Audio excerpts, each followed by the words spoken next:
ये लो, गोली ले लो, फिर अच्छी नींद आएगी।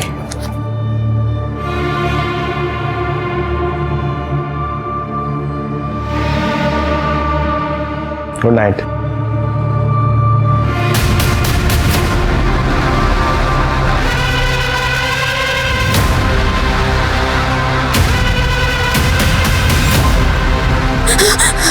मुझे मत मारो, मुझे मत मारो।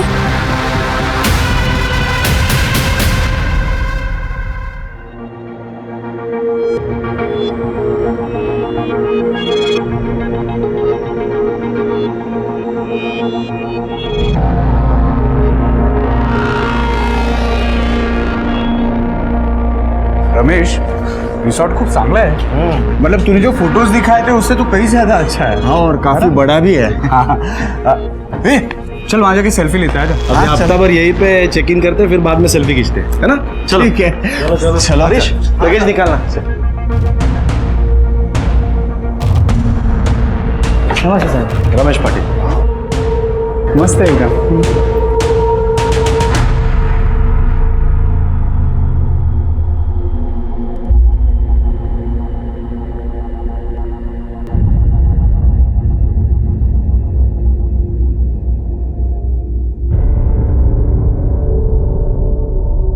विद्यावाहिनी, थैंक्स। या थैंक्स ब्रो।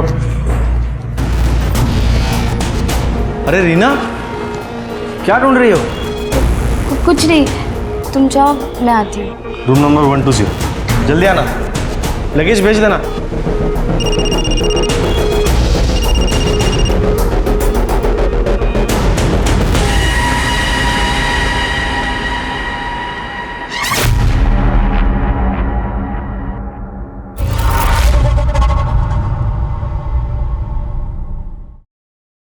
अरे कहाँ रह गई थी?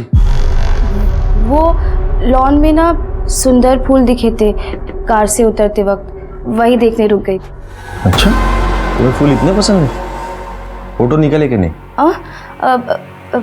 फोटो, वो फूल इतने सुंदर और मोहक थे ना कि मैं फोटो निकालना भूल गई। मैं अभी आया। बोलो।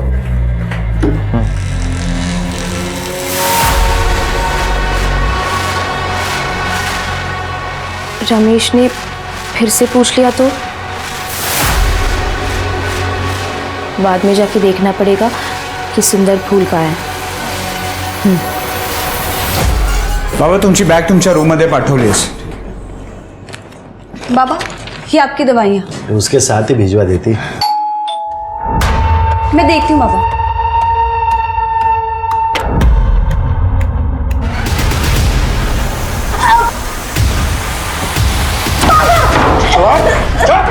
चिल्ला मत, चिल्ला मत। ये बहुत सोना तिला, सोच का दम घुट जाएगा। बहुत सोना तिला। अरे ये क्या रे? हाँ, मुंबई से भाग कर आते हो तुम? रतन भाई का पैसा लेकर यहाँ गुलछर्रे उड़ा रहे हो? नहीं, ऐश करने के लिए पैसा है, देने के लिए पैसा नहीं है। भाई शादी के लिए आए हम लोग। अरे ये झूठ नहीं बोलने का। साला इतना इतना इतना सामान लेके कोई शादी पे आता है क्या? ये ना समझा है क्या मुझे? भाव 3 दिन की शादी है। थोड़ा जल्दी इसीलिए आ गए क्योंकि हमने सोचा कि यहाँ पे छुट्टियां मना लेंगे और 1 हफ्ते के लिए इतना कपड़ा, इतना सामान तो लगता ही है ना। पापा को छोड़ दीजिए। 48 घंटे है तुम्हारे पास, समझा? पैसे लौटा देना, नहीं तो पूरी फैमिली एक एक करके मेरे सामने मरने के लिए तैयार रहना। तुम लोगों पर नजर रहेगी मेरी। चला तो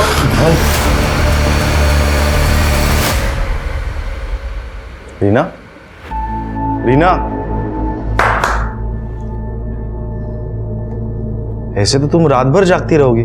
नींद की दवा ले लो और सो जाओ। नहीं, वो नई जगह है ना, इसीलिए नींद नहीं आ रही है। आज गोली रहने दो। अरे फिर नींद नहीं आई तो चांस क्यों लेना? एक काम करो, तुम अंदर जाओ, मैं गोली लेके आता हूँ, ठीक है?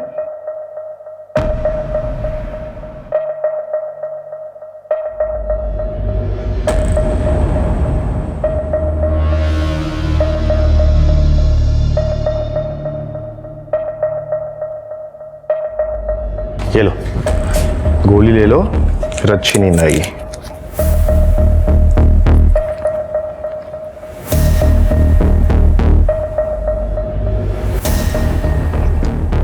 Good night.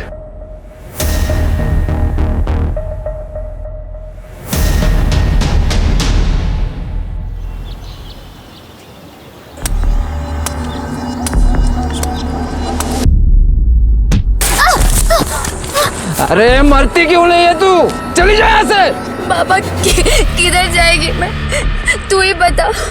तू पापा है मेरा बेटी। वही तो गलती की मैंने। तेरे को पैदा किया है ना, तो तुझे मारने का हक भी मेरा ही है।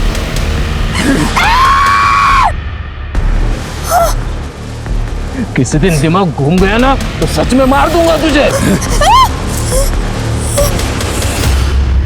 एक दिन के अंदर 50 लाख से 1 करोड़ रुपया कहां से लाएंगे? लेकिन 2 दिन में तो पैसा जमा करना ही पड़ेगा। मैंने उसके बाप से बात की, लेकिन वो टस से मस नहीं हो रहा। उसका बाप क्या करेगा? सब कुछ तो रीना के हाथ में है ना। उसे तो ना मैं अच्छे से सबक सिखा दी थी। अपने आप को समझती क्या है वो? कल रात ही उससे बात करने वाली थी मैं, लेकिन आप दोनों मेरी बात सुनते कहाँ हैं? विद्या, उसकी तबीयत ठीक नहीं है, तुम ऐसा कैसे बोल सकती हो? अरे वो और उसका बाप ना हम सबको मिलकर बेवकूफ बना रहे। और रही बात उसके भाई की, अब तो वो भी आ गया ना शादी में और खर्चा बढ़ाने के लिए। बहू शांति रख, मैं बात करूंगा उससे। और अगर उसने बात नहीं मानी तो क्या करेंगे आप? उसकी बैंड बजा दूंगा।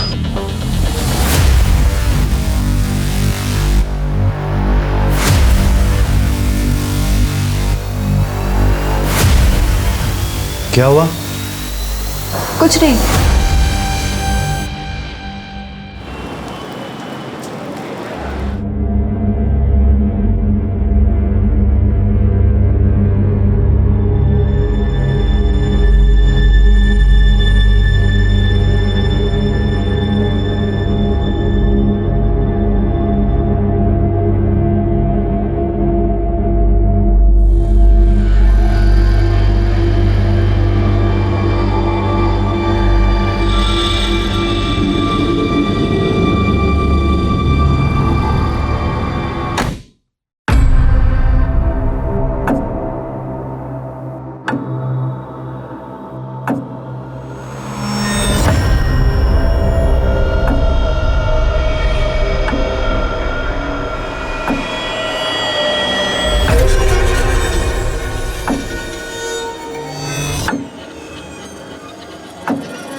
रिश्तों में प्यार और भरोसे से मिलकर परिवार बनता है, लेकिन आजकल के परिवारों में से ना जाने वो प्यार कहाँ चला गया है।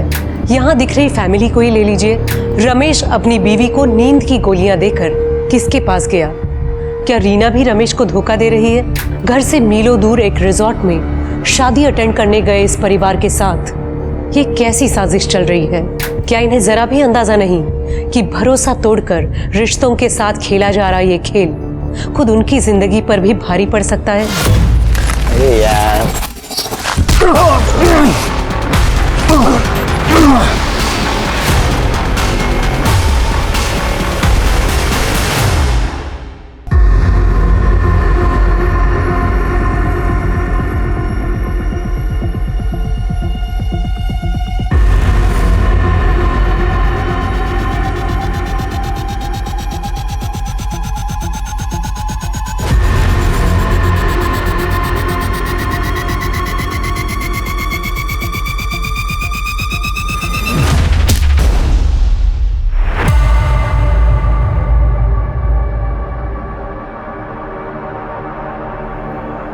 रीना,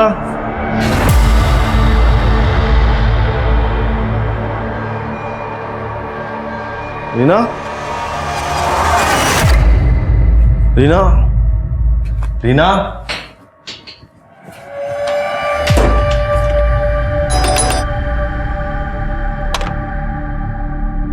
रीना है? नहीं। प्रकाश दादा, रीना है यहाँ? इतनी सुबह सुबह कहाँ चली गई? वही तो ढूंढ रहे। नहीं बेटा, यहाँ तो नहीं गई। फोन भी नहीं उठा रही है। ये एक्सक्यूज मी, ये मेरी बीवी रीना, इसको देखा कहीं? भाई साहब आपने इसको देखा? दादा, रमेश, दादा मिली कहीं?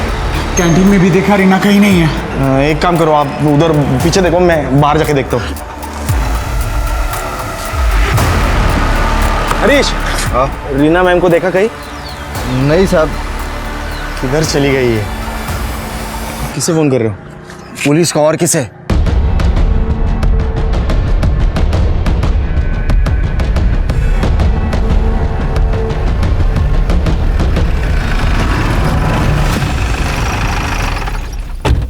सर, कल रात को करीब करीब 11 बजे मैं सो गया था। फिर सुबह जब 7 बजे नींद खुली तब देखा कि रीना गायब थी। सर, रीना के फ़ोन पे रिंग तो जा रही है लेकिन फ़ोन उठा नहीं रही वो। मोबाइल ऑन है तो ट्रेस करो। सर, इगतपुरी में कोई जानता है उसे? नहीं सर, एक्चुअली हम लोग यहाँ पे एक शादी के लिए आए हैं। सोचा कि कुछ दिन पहले आके फैमिली टाइम एंजॉय कर ले, हॉलीडे। ये चोट? ये वो कल मैं बाथटब में फिसल गया, पैर फिसल गया तो चोट आ गई।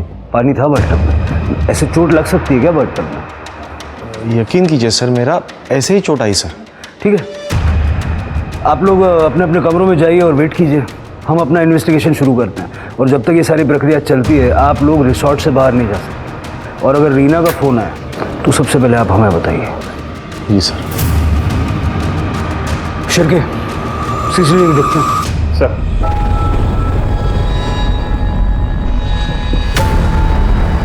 मतलब इतना साफ है कि रीना सुबह 5:45 बजे बाहर निकली थी। ठीक 10 मिनट बाद ससुर जी क्या करने के लिए बाहर गए थे? थोड़ा सा और फॉरवर्ड कीजिए उसको। 20 मिनट बाद ससुर जी वापस आ गए लेकिन रीना नहीं आई।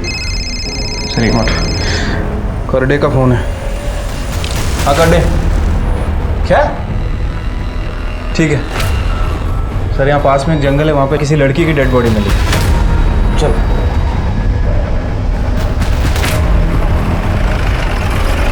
सर, इधर है, आइए। ये देखिए सर। सर, इस लड़की का सिर इस पत्थर से टप्पल भी अलग पड़ी हुई है, शायद पैर फिसल के गिर गई होगी। ये लड़की के कपड़े भी वही हैं सर जो अभी हमने सीसीटीवी में देखे। मतलब कंफर्म है कि रीना ही है। समझ नहीं आ रहा ये पत्थर पर सर टकराने की वजह से कैसे मर गई? सिर पत्थर पे टकराया होगा और ट्रॉमा की वजह से मौत हो गई होगी। सवाल यह है कि रीना रिसोर्ट से इतनी दूर आई क्यों? सिर्फ टहलने के लिए, वो भी अकेली? आसपास कुछ मिला? कुछ नहीं मिला सर, लेकिन ये मोबाइल मिला। परिवार से एक बार पहचान करवा लो। ठीक है सर, मैं रमेश को कॉल करता हूँ। सर, ये मेरी बीवी रीना ही है। रीना के साथ ये कैसे? देखिए, पहली नजर में तो ये एक हादसा लग रहा है लेकिन कुछ कह नहीं सकते। मेरे बहन के साथ क्या हुआ है और किसने किया? हम पता लगाएंगे, लेकिन जब तक ये इन्वेस्टिगेशन हो नहीं जाती आप लोगों में से कोई रिसोर्ट से बाहर नहीं जा सकता। फिलहाल सारा शक वसंत पाटिल पर जा रहा है कि वही एक था जो रीना के पीछे बाहर निकला था। बात करते हैं उससे, देखें उसके पास कोई एक्सप्लेनेशन है क्या। Right sir. बॉडी को पोस्टमार्टम के लिए भेज दो। सर। हाँ सर, मैं गया था सुबह बाहर। वो तो हम जानते हैं, आप ये बताइए क्यों गए थे? वो रीना और मैं सुबह वॉक के लिए जाने वाले थे, वैसी बात हुई थी रात में। मुंबई में भी ऐसे ही वॉक के लिए जाते थे क्या? नहीं सर। फिर आज वॉक पे जाने की कोई खास वजह है? सर, रीना को मुझसे कुछ ज़रूरी बात करनी थी। कैसी बात? यही सवाल मैंने रात में उसे पूछा तो वो बोली कि मैं सुबह बताऊंगा। फिर सुबह में क्या हुआ? 5:45-6 बजे के बीच में मैं सुबह लॉन पर गया तो वो नहीं थी वहाँ पे, तो मैंने उसे ढूंढा इधर उधर। फिर मैं अपने रूम में वापस आ गया और जब रमेश रूम में आया तब पता चला कि रीना तो गायब।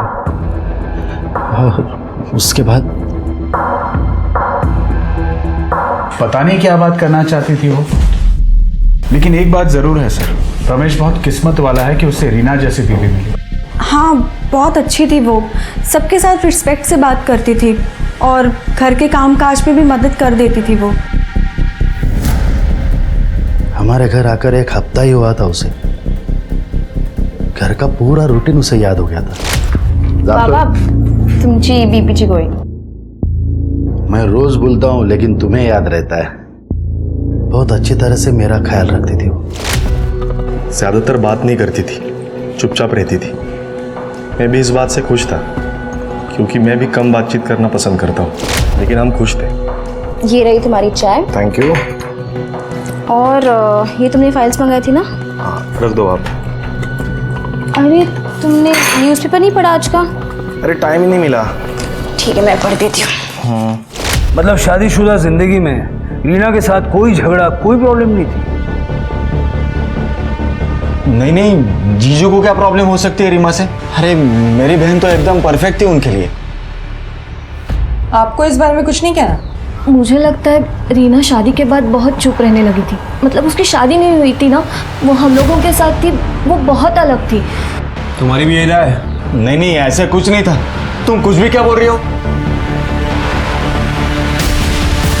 तुम गाड़ी में ही सोते हो?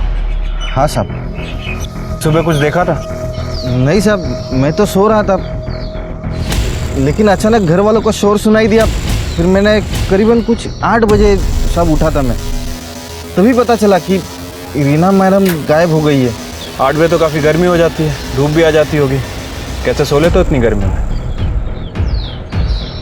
साहब किसी को बताना नहीं, मैं वो गाड़ी में एसी ऑन करके सो जाता हूँ साहब। सर, इस रीना के बारे में अब तक तो सबने अच्छा ही अच्छा कहा है, लेकिन ज़रूरी नहीं है कि ये सभी लोग सच बोल रहे हो। सर, हो सकता है कि ये लोग झूठ भी बोल रहे हैं। एक सुनीता ये जिसे लगता है कि शादी के बाद रीना बदल गई है, लेकिन उसे भी गलत साबित करने में अजीत ने कसर नहीं की, तुरंत उसे टोक दिया। लेकिन समझ नहीं आ रहा कि अजीत ने ऐसा क्यों किया। फिर कि मुझे लगता है कि रीना की डेथ एक्सीडेंटल नहीं है। मतलब अगर वो फिसल के गिरती और उसका सर पत्थर से टकराता तो खून पत्थर पे फैला हुआ, कि खून उसके चेहरे और गर्दन पे फैला हुआ था। रीना की डेथ को एक्सीडेंटल मान लेना जल्दबाजी होगी, ऐसा मुझे लगता है। पोस्टमार्टम रिपोर्ट का इंतजार करते हैं। हाँ सर, वैसे रिपोर्ट कल तक आ जाएगी। सर, ये रीना की पीएम रिपोर्ट। सर, रीना के सर पर किसी भारी चीज से वार किया गया है, लेकिन वो नुकीली नहीं है। उसकी मौत स्कल फ्रैक्चर की वजह से हुई है, और जैसा कि आपको शक था, उसका ब्लड का फ्लो ऊपर से नीचे की तरफ है। मतलब सर, कंफर्म है कि जब वो खड़ी थी तब उसके ऊपर वार किया गया, और उसकी मौत नीचे गिरने की वजह से तो नहीं हुई है। रीना के सर पे थिक रॉड या हैमर जैसी किसी चीज से हमला किया गया। उसके ब्लड स्ट्रीम में स्लीपिंग पिल्स भी मिले हैं। ये बात इस तरफ इशारा करती है शरीके कि उसका मर्डर किया गया है। काम करो, रीना का अकाउंट फ्रीज करवाओ और पता करो ये स्लीपिंग पिल्स का चक्कर क्या है। ठीक है सर।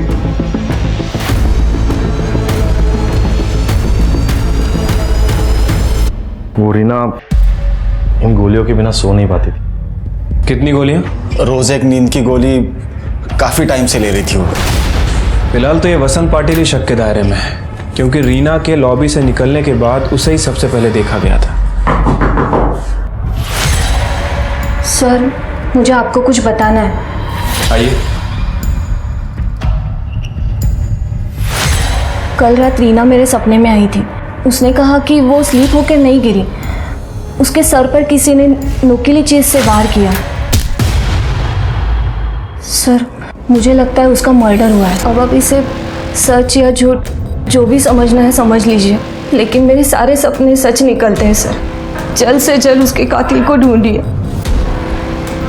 मुझे तो लगता है कि उसके ससुर ने ही उसका खून किया है।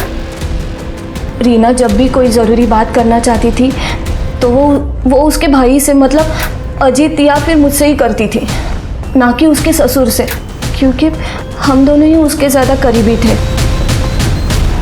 रीना पे किसी ब्लंट ऑब्जेक्ट से हमला हुआ है, ये बात तो सिर्फ हमारे बीच थी। ये स्वाति ने सपने में कैसे देख ली? सर, लेकिन अगर स्वाति ने कही हुई बात सच निकली तो क्या पता उसे ऐसे सपने आते हो। मुझे विश्वास ही नहीं है। स्वाति का बैकग्राउंड चेक करो और ये सोचो कि ससुर वसंत पाटिल के अलावा परिवार के किस सदस्य के पास रीना को मारने का मोटिव हो सकता है। सर, लेकिन रिसोर्ट का कोई एम्प्लॉय या फिर गेस्ट भी तो हो सकता है। सर, रीना का बैंक अकाउंट मैंने फ्रीज करवा दिया है। लेकिन सर उसके बैंक अकाउंट में 5 करोड़ रुपए थे। मतलब रीना अपने परिवार में सबसे ज़्यादा अमीर थी, अपने भाई अजीत से भी ज़्यादा। छिड़के पता लगाओ कि रीना के अकाउंट में इतना सारा पैसा आया कहाँ से। ठीक है स्वाति, रीना का सीढ़ियाँ निकलवाओ फटाफट। सर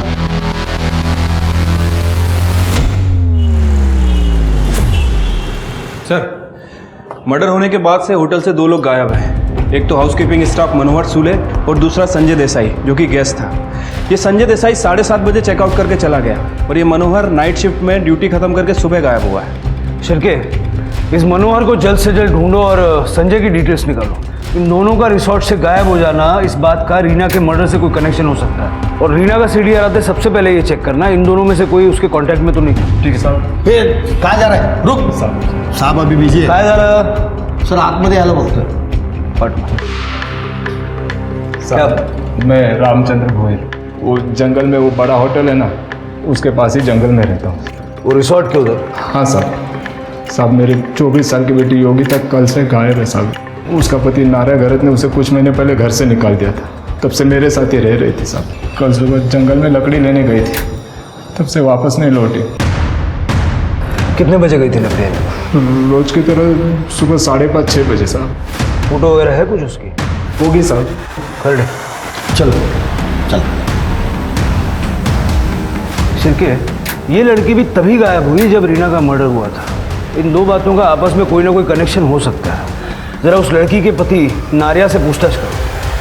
ठीक है सर। इस नंबर पे सर रीना के कॉल रिकॉर्ड से पता चला है एक आदमी उसे लगातार कॉल्स और मैसेजेस करता था। वो शख्स संजय देसाई है। संजय देसाई ये वही है ना जो कल रिसोर्ट से चला गया था? हाँ सर दोनों में अक्सर मैसेजेस एक्सचेंज हुए हैं और सर 6 तारीख की रात को 11:30 बजे वो दोनों मिलने वाले थे लॉन में। सर संजय का मोबाइल ट्रेस नहीं कर पा रहे क्योंकि शायद बंद होगा। मुंबई पुलिस से रिक्वेस्ट करो कि उसके घर जाके पूछताछ करें। सर एक और बात, उमाकांत देशमुख से बात हुई है, वो आता ही होगा। साहब वो 5 करोड़ रुपए मैंने इसीलिए उनके अकाउंट में जमा किए थे ताकि पाटिल फैमिली मेरी बेटी को परेशान ना करे। तो ऐसा क्यों करना पड़ा? क्या पाटिल परिवार ने आपकी बेटी को तंग करके पैसों की मांग की थी? नहीं, वैसा तो उन्होंने कभी नहीं किया था, लेकिन मेरी बेटी नॉर्मल लड़कियों की तरह नहीं थी। मतलब वो थोड़ी एबनॉर्मल थी, थोड़ी दिमाग से कमज़ोर थी। उसकी माँ की अचानक मौत के बाद उसको सदमा लग गया था, वो सदमे से कभी बाहर ही नहीं निकली। फिर ऐसी लड़की से कौन शादी करता बताइए? और इसीलिए रमेश को मैंने 5 करोड़ रुपए दिए थे उसे शादी करने के लिए हरजाना के रूप में। ये संजय देसाई कौन है? ये संजय देसाई है इस सब फसाद की जड़। मेरी बेटी से झूठा प्यार करता था, वो पैसों का लालची था और इसलिए जब मेरे से बहस करने के लिए मेरे घर पर आया था ना, मैंने उसको शादी करने के लिए मंजूरी नहीं दी थी। अरे तुम्हारी हिम्मत कैसे हुई मना करने की वजह पूछने की? रीना मेरी बेटी है, मैं जिससे चाहे उसे से शादी करा दूंगा और जिससे भी करा दूंगा ना वो तेरे जैसा लोभी नहीं होगा, समझे? ओ ससुर जी, बेहतर होगा रीना का हाथ आप खुद मेरे हाथ में दे दो, क्योंकि रीना को ना किसी और के साथ होकर मैं रहने नहीं दूंगा। लेकिन आप संजय देसाई के बारे में क्यों पूछ रहे हो? आपको कैसे पता उसके बारे में? देखिए संजय न सिर्फ शादी के बाद रीना के टच में था, बल्कि जिस दिन रीना की मौत हुई उस सुबह तक वो उसी रिसोर्ट में था। तो डेफिनेटली उसी ने मेरी बेटी को मारा है। उसे धमकी दी थी मेरी बेटी को जान से मारने की। आप उसे अरेस्ट कीजिए। फिलहाल वो कहीं छुपा हुआ है, लेकिन ज्यादा दिन तक बच नहीं पाएगा। तो जहां कहीं भी होगा आप उसे ढूंढ के निकालिए और सजा दीजिए उसे। सर जंगल में एक डेड बॉडी मिली है।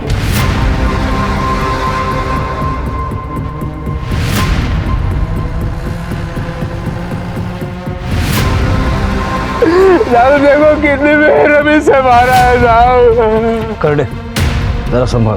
साहब यही है वो, इसका पति नारिया का ही काम है साहब, नारिया का काम है साहब। चलो सामने। रीना को भी इसी तरह सर पे वार करके मारा गया था। सर बॉडी पे मोलेस्टेशन या रेप के कोई साइंस नहीं है?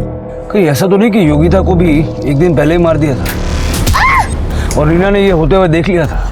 लेकिन सर रीना की बॉडी तो हमें 1 किलोमीटर दूर मिली थी। हो सकता है कि रीना को पहले मारा गया हो और वो होते हुए योगिता ने देख लिया और कातिल योगिता का पीछा करते हुए यहाँ तक आया और योगिता को यहाँ मारा। नारिया का कुछ पता चला? अभी तक तो नहीं सर, लेकिन जल्दी ढूंढ लेंगे। पोस्टमार्टम के लिए भेज दो। सर, होटल स्टाफ मनोहर सूर्वे ने पुणे का जो एड्रेस दिया था वो गलत है सर। उसके बैंक डिटेल और पैन कार्ड से पता चला कि वो पेरोल पे भागा हुआ है। काफी सनकी इंसान है सर। इसके पहले भी 2 औरतों के सर फोड़ चुका है। रीना और योगिता पे भी इसी तरह से हमला हुआ था।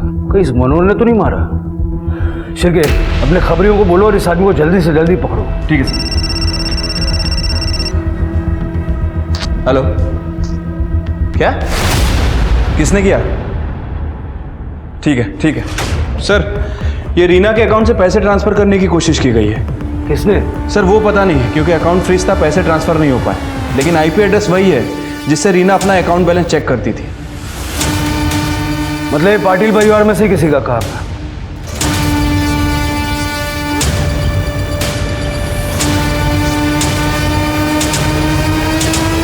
सर ये रमेश का लैपटॉप है। ये लैपटॉप आपके रूम में क्या कर रहा है? रात में मुझे नींद नहीं आ रही थी तो रमेश को बोल के मैं एक पुरानी फिल्म देख रहा था। इस लैपटॉप से कल रीना के अकाउंट से फंड्स ट्रांसफर करने की कोशिश की गई। कौन था आप में से? सर मेरा मोबाइल ठीक से चला नहीं पाता, ये लैपटॉप क्या चलाऊंगा मुझे नहीं पता सर। अगर आप नहीं तो फिर सुनीता, अजीत, विद्या, प्रकाश या रमेश। पासवर्ड किसके पास था? रमेश, शायद तुम्हें पासवर्ड पता होगा ना, लैपटॉप भी तुम्हारा है। हाँ सर, लैपटॉप मेरा है, लेकिन मुझे नहीं पता पासवर्ड। वो लैपटॉप से यूज़ करती थी उसका अकाउंट, लेकिन मुझे पासवर्ड नहीं पता। रमेश पे कड़ी नजर रखो। मुझे लगता नहीं है कि उसे अपनी बीवी के अकाउंट का पासवर्ड पता नहीं होगा। सर, योगिता का पति 1 हफ्ते से शराब पी के बीमार होने की वजह से लोकल गवर्नमेंट हॉस्पिटल में एडमिट है। मतलब वो कातिल नहीं हो सकता, फिर कौन हो सकता है? ये मनोहर और रवि का कुछ पता चला? सर अपने खबरियों को काम पे लगा दिया है, जल्दी पता चल जाएगा। 1 minute sir. Hello, okay sir. Sanjay Desai को मुंबई पुलिस ने अरेस्ट कर लिया है, वो उसे इगतपुरी लेके आ रहे हैं। सर, योगिता की पीएम रिपोर्ट। योगिता को भी रीना की तरह ही मारा गया है और इसकी मौत 7 अप्रैल को सुबह 6 बजे से 8 बजे के बीच में हुई है और रीना की मौत भी उसी दौरान हुई थी। सर, जब हमने इस रामचंद्र भोयर के पड़ोसियों से पूछताछ की थी तो उन्होंने बताया था जब से योगिता नारा के घर से आई थी तब से रामचंद्र उस पर नाराज था।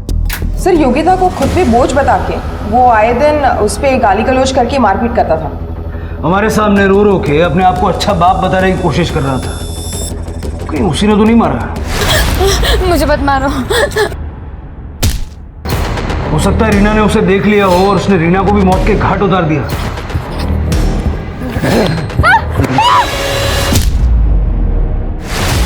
इस रामचंद्र की कुंडली निकालो जरा।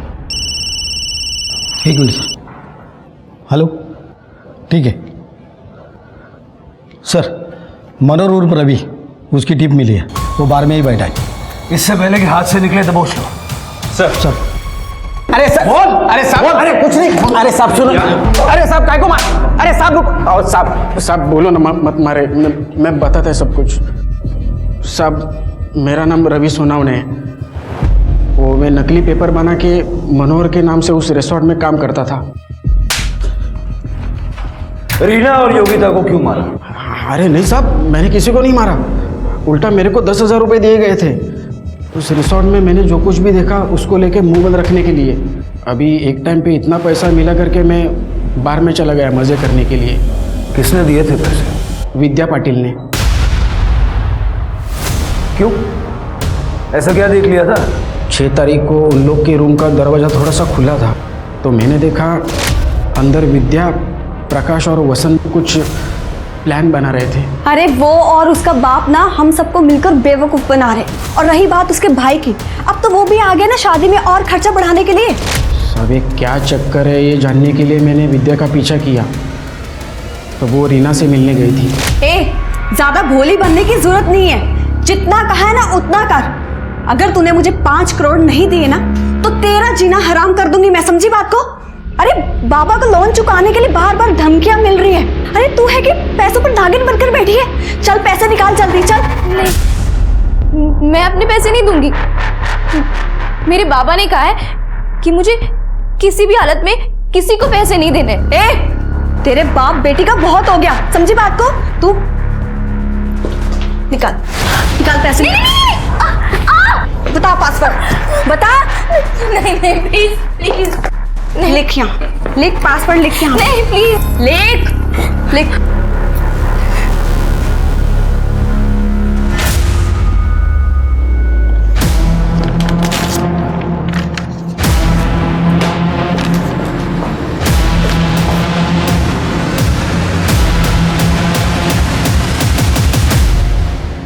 हाँ सर, मैंने रीना से ज़बरदस्ती पासवर्ड लिया था, लेकिन अपनी फैमिली की जान बचाने के लिए। आप ही बताइए सर, पैसे क्या जान से बढ़कर थे?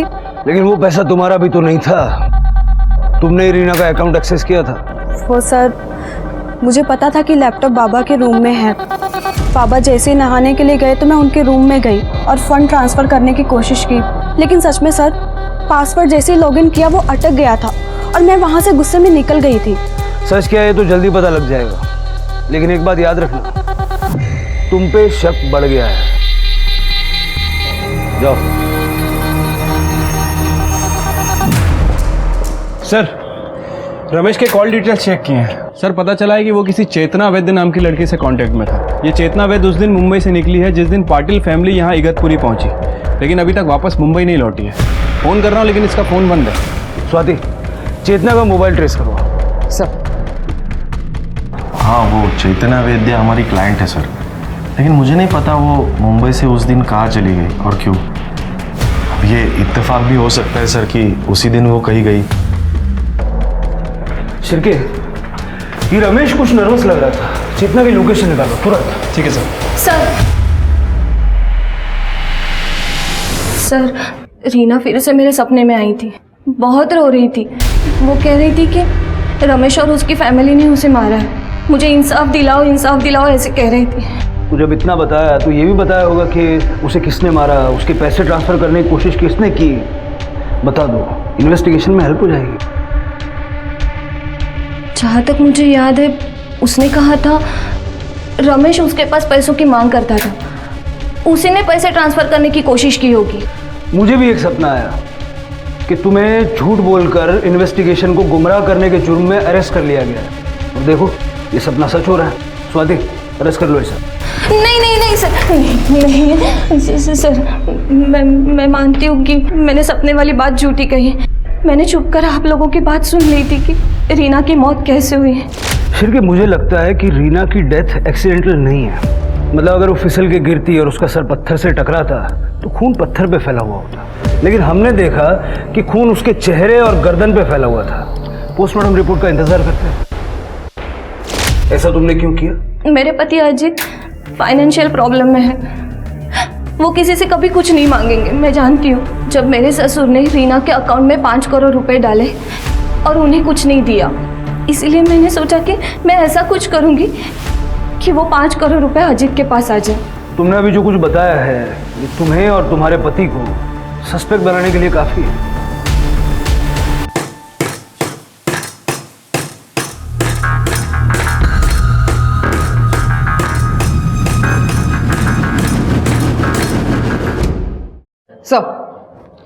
सर, रमेश की गर्लफ्रेंड चेतना वैद्य पैराडाइज रिसोर्ट में ही रुकी हुई है। क्या?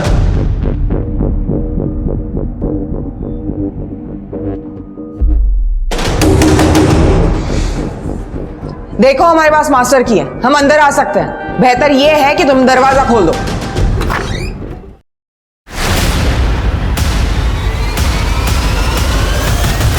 रीना से शादी के पहले से ही मैं रमेश की गर्लफ्रेंड हूँ। शादी के बाद भी हमने चालाकी से अपना अफेयर चालू रखा, इसलिए हमने डिसाइड किया था कि मैं भी यहाँ रूम लेकर रहूँगी ताकि हम आसानी से मिल सके। अगर तुम और रमेश एक दूसरे से प्यार करते थे तो रमेश ने रीना से शादी क्यों की? रीना से मेरी ज़बरदस्ती शादी हुई थी। वो 5 करोड़ का दहेज था, जिस दहेज को हम छू भी नहीं सकते थे। एक्चुअली साहब वो 1 साल से मेरे ऊपर बहुत बड़ा खर्चा था, उसमें ये उमाकांत ने 5 करोड़ का ऑफर दिया और वो ऊपर से 1 करोड़ और देने वाला था, तो मैंने चेतना को भुलाकर रीना से शादी करने के लिए रमेश को मना लिया। और तुम मान गए? सर फाइनेंशियल सिचुएशन ही ऐसी थी, मुझे मानना ही पड़ा। मुझे लगा था कि ये शादी के बावजूद मैं चेतना से रिश्ता ख़त्म नहीं करूँगा, लेकिन जल्दी ही समझ में आ गया कि मैं और चेतना एक दूसरे के बिना नहीं रह सकते। इसलिए मैंने एक प्लान बनाया। मैंने चेतना को यहाँ बुलाया ताकि इस शादी के दौरान हम लोग यहाँ से भाग सकें। या फिर रीना के पैसे हथिया के उसे मारने का प्लान था तुम्हारा? वैसे भी रीना के मरने के बाद चेतना तो मिल ही जाती तुम्हें।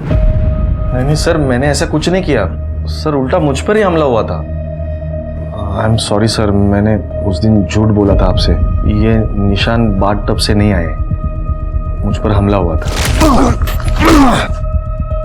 हमें क्या पता आपको चोट कैसे लगी, कहाँ लगी। हो सकता है फिर से कोई कहानी बना रहे होगे।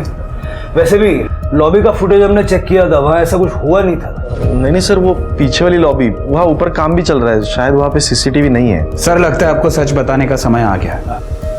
दादा, रमेश छुपाने से कोई फायदा नहीं है। सर रीना स्लीपिंग पिल्स लेती थी।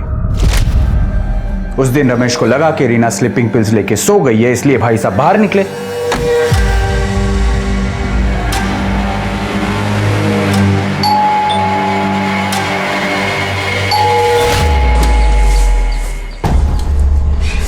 बहुत देर कर दी आते आते।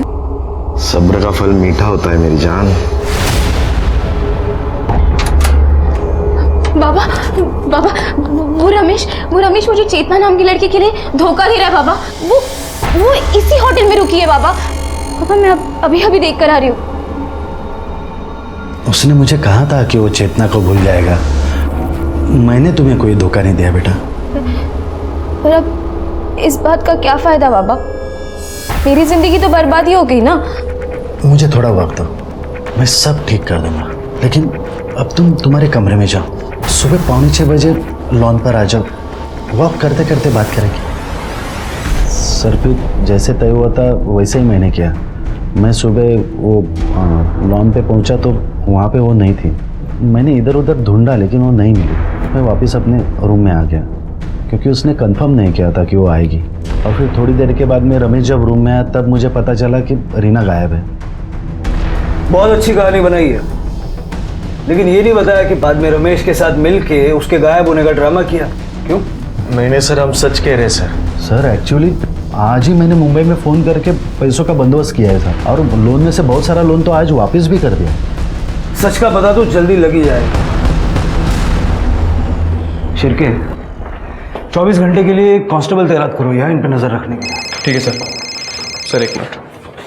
हेलो, ठीक है हमारा है सर। मुंबई पुलिस संजय देसाई को ले आई है। वो रीना की शादी किसी और से करवा रहे थे सर। मैं क्या करता, इसलिए मैंने उनको धमकाया। मैं रीना से बहुत प्यार करता था सर। लेकिन उमाकांत का कहना है कि तुम उनकी बेटी से नहीं उनके पैसों से प्यार करते हैं। ऐसा कुछ नहीं है सर। हाँ, उस वक्त फाइनेंशियल क्राइसिस थी, इसलिए शायद उमाकांत देशमुख को ये लगा होगा कि मैं पैसों के पीछे हूँ।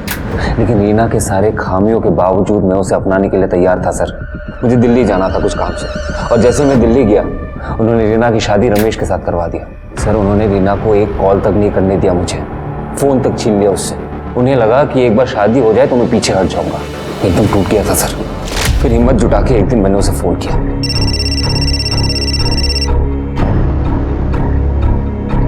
संजय, तुम क्यों मुझे बार बार फ़ोन करते रहते हो? मैंने कहा ना, हमारे बीच जो कुछ भी था अब सब खत्म हो गया। तुम बस एक बार ये कह दो कि तुम मुझसे प्यार नहीं करती। संजय, मेरी ज़िंदगी ऑलरेडी बर्बाद हो चुकी है। प्लीज़ तुम इसे और बर्बाद मत करो। कुछ बर्बाद नहीं हुआ है। देखो, हम लोग एक नई शुरुआत कर सकते हैं। मैंने ऐसे किया ना तो बाबा मुझे जान से मार देंगे। अरे किसी और से शादी करवा के उन्होंने तुम्हें पहले ही मार दिया रीना। मैं तुम्हें बहुत खुश रख सकता हूँ, मुझसे शादी कर लो। फिर हमारी बातचीत शुरू हो गई। एक दिन मुझे पता चला कि पाटिल फैमिली इकतपुरी जा रही है किसी फैमिली फ्रेंड के डेस्टिनेशन वेडिंग के लिए। और पीछे पीछे तुम भी इकतपुरी पहुंच गए? पीछे पीछे नहीं सर, मैं पहले पहुंच गया था। और जैसे रीना आई मैंने उसे देख लिया और तुरंत फ़ोन किया उसे। उसने पहले सबको अपने अपने कमरे में भेजा, फिर वो मुझसे मिलने आई।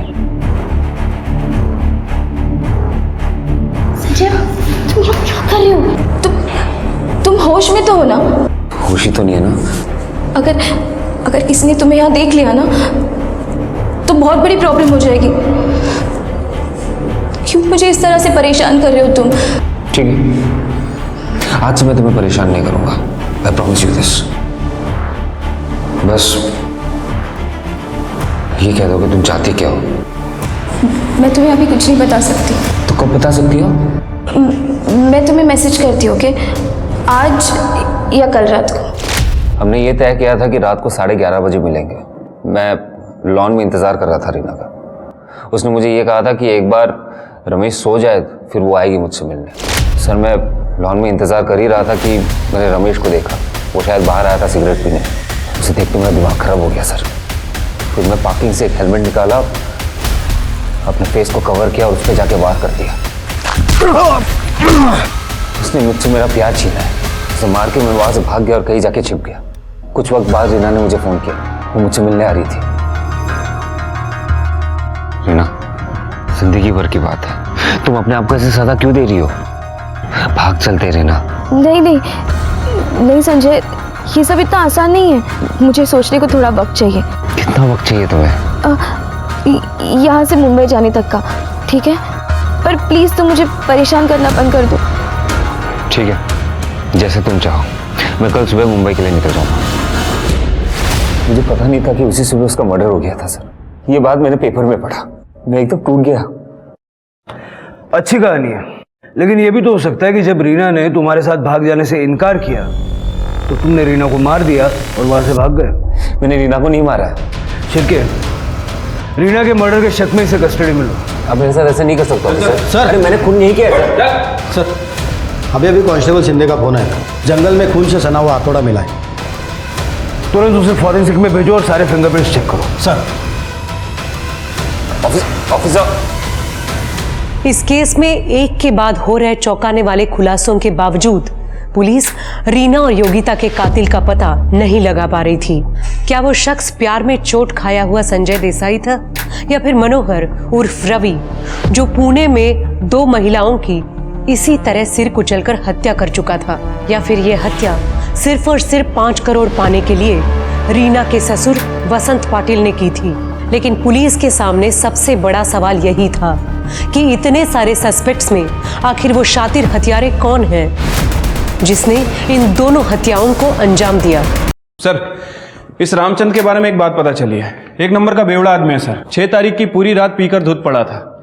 लोगों ने उसे ले जाकर अपने घर पे छोड़ा और उसे अगले दिन दोपहर में होश आया। जबकि सर इस योगिता की मौत तो 7 तारीख को सुबह ही हो गई थी।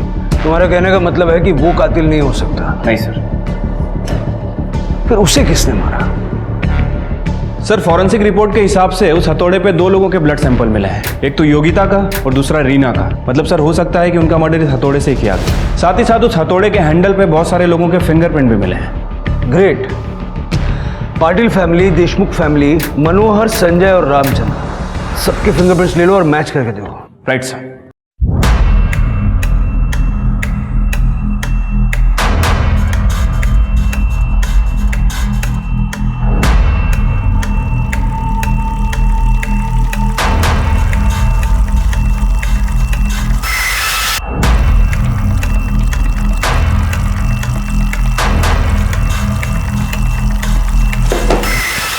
यहाँ से कोई हथौड़ा गायब हुआ है क्या? हाँ साहब, लेकिन आपको कैसे पता चला? ये हथौड़ा है? हाँ साहब, यही है। अब मिल गया तो मुझे दे दो ना साहब वापस। ये हथौड़ा नहीं मिल सकता, अभी दूसरा खरीद लो। इससे मर्डर हुआ है।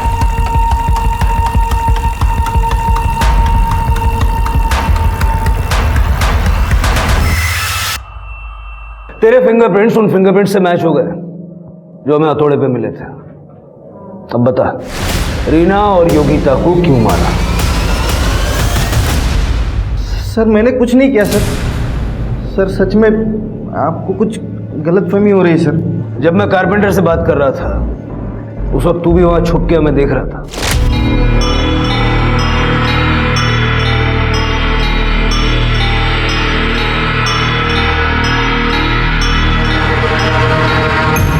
इसी ग्लास से तेरे फिंगरप्रिंट्स उठाए हमने। हम सब जानते हैं तू किसके कांटेक्ट में है। तेरे मोबाइल के मैसेजेस भी देखे हमने। अब सारा सच बोल दे, नहीं तो गले में हाथ डाल के बुलवाएंगे। साहब सच बताता हूँ, सब सच बताता हूँ साहब। विद्या मैडम का और मेरा अफेयर चालू था साहब। जिस दिन हम रिसोर्ट में आए उसी दिन रात को विद्या मैडम मुझसे मिलने नीचे कार में आई थी साहब। और सब उसी दिन रात को हम कार में चालू हो गए, लेकिन दूसरे दिन रात को विद्या मैडम को आने नहीं मिला। तो उस दिन सवेरे 5:30 बजे आई थी। मतलब 7 तारीख की सुबह को? हाँ साहब, फिर हम कार में ही चालू हो गए, सब चालू ही किया था। इतने में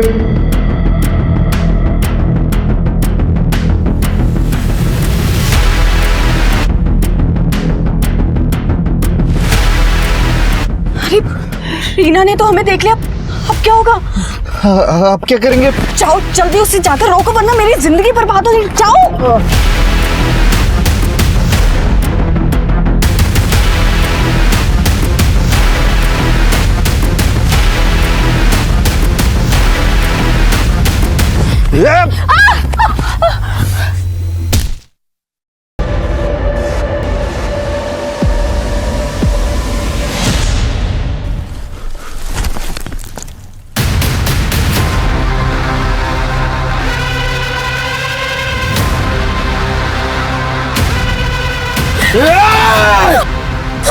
मुझे मत मारो। फिर मैं रिसोर्ट आकर विद्या मैडम को सब कुछ बता दिया। और ये बात हमें बाद में पता चली कि रीना बाबा के साथ वॉक करने के लिए अपने रूम से बाहर निकली थी और उसी दौरान उसने हम दोनों को एक साथ में गाड़ी में देख लिया था। और ये बात हम किसी और को कैसे पता चलने देते? सीसीटीवी फुटेज में कहीं नजर नहीं आई तुम्हें?